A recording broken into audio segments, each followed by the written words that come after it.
Takorangatsika roy lamigny tsara petrapetraka nankafianao za tsy agnaty menimeniko ialanao.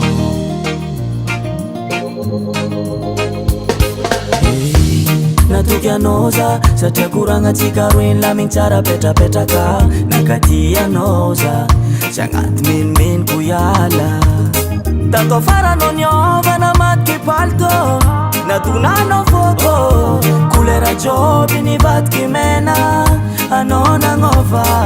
sa igny mba nagnantegna fa izy igny vrai satria nafanamboalohany mirasake nefa za nataonao fagnatsoagna angomagna fo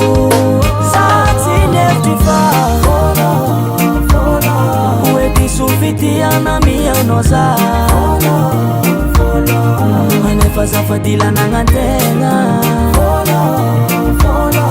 everiko fa tegna izy lovolov nataonao kanefa namezanao lov tsy marigny za zegny atao hoe volove.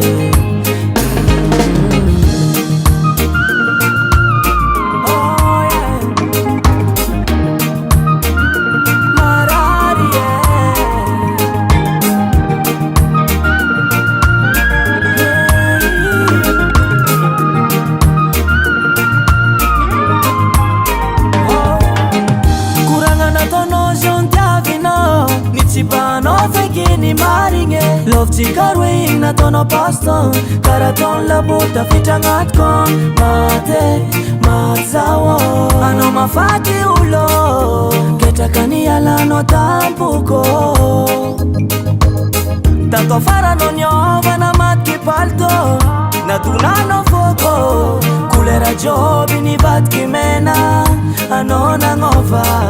sa igny mba nagnantegna fa izy igny vrai satria nafanamboalohany mirasake nefa za nataonao fagnatsoagna angomagna fo za tsy nefitry fa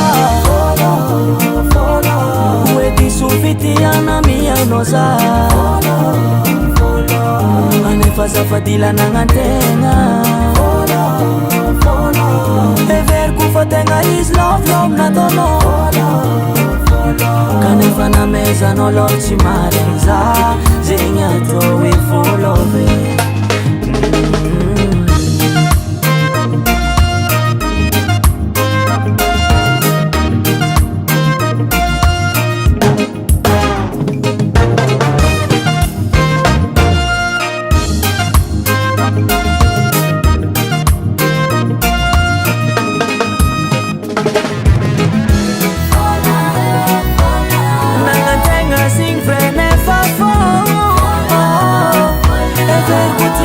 Fanao ndendratra foko